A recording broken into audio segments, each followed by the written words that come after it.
ce livre, c'est surtout d'avoir une trame commune, un bilan commun à tout professionnel de santé et de la petite enfance. C'est en grande partie grâce au webinaire de Cookie Learning qu'on avait fait en 2020. Et on m'a proposé, par connaissance mutuelle, de participer au projet en tant que pédiatre.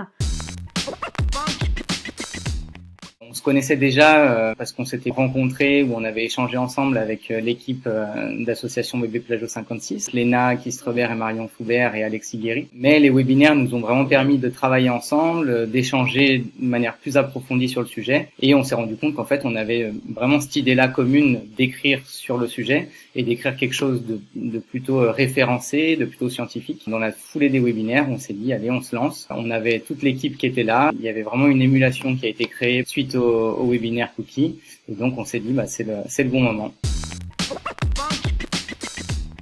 On est 22 co-auteurs qui représentent environ 12 professions différentes. Chaque auteur a écrit un ou plusieurs chapitres dans son domaine de prédilection. Chaque chapitre est écrit par une personne, on va dire, experte de ce sujet-là, de ce chapitre précis. On était donc 3 coordinateurs. Moi en kiné, Gianni Marangeli en ostéopathie et Marie-Caroline Ploton en médecine. On avait des réunions régulières avec tous les co-auteurs qui nous envoyaient des mails avec leur projet d'écriture. Et puis nous ensuite, tous les 3, on relisait, on les aidait à réécrire, on relisait encore. C'était un plaisir de travailler avec tous ces auteurs qui sont tous super compétents dans leur domaine. J'ai appris énormément de choses dans le processus de rédaction de l'ouvrage. C'était aussi très formateur. C'est la première fois que je coordonne un ouvrage, bien sûr. Et j'ai appris beaucoup de choses sur le milieu de l'édition aussi, donc c'était un plaisir.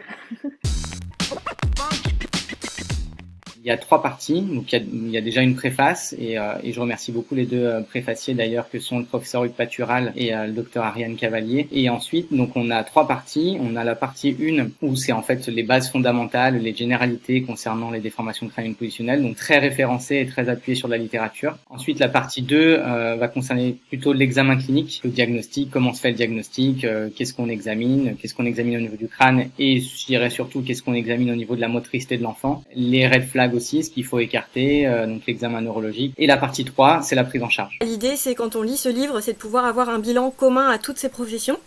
Après, d'aller plus en détail pour chaque professionnel, évidemment. Mais au moins, quand on lit ce livre, on a une trame commune en termes de bilan, en termes de prévention, en termes de prise en charge, pour qu'on ait tous le même discours, en fait, entre professionnels de santé.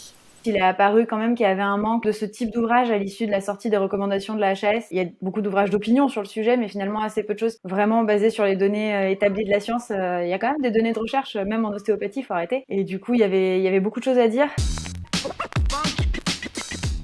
Cet ouvrage va s'adresser à tous les professionnels qui travaillent avec des enfants, que ce soit des professionnels de santé ou des professionnels de la petite enfance. On a tous les professionnels qui sont cités déjà par la Haute Autorité de Santé, par exemple les médecins, les pédiatres, les sages-femmes, les infirmières puéricultrices, les auxiliaires puéricultrices, les masseurs-kinésithérapeutes et les ostéopathes, et aussi les psychomotriciens. Et puis après, on a ceux qui ne sont pas cités mais qui nous semblaient aussi importants à être dans notre ouvrage parce qu'ils ont un rôle aussi à jouer. Je pense aux ergothérapeutes, aux orthophonistes, aux chiropracteurs, aux monitrices de portage, aux consultantes en lactation, mais aussi les assistantes maternelles, et aussi tous les parents qui ont leur rôle à jouer au quotidien. Ce qui serait formidable, ce serait de le voir traîner dans tous les services de pédiatrie et toutes les bibliothèques de pédiatres et de médecins généralistes, parce que finalement, c'est le premier recours, parfois le seul contact avec le milieu médical de certains patients, ou les parents qui n'ont pas les moyens d'aller voir un ostéo, ou pas la présence d'esprit, ou pas cette culture-là. Ce serait important qu'il n'y ait pas que le milieu de la thérapie manuelle qui soit sensibilisé à la déformation crânienne positionnelle. Ce serait bien de le voir traîner dans les milieux médicaux, et aussi toutes les personnes qui sont amenées à faire de la prévention et à travailler avec des petits-enfants. Même je pense au milieu de la crèche, aux personnes qui font des formations d'asthmate, à toutes les personnes qui s'occupent d'enfants au quotidien, en fait.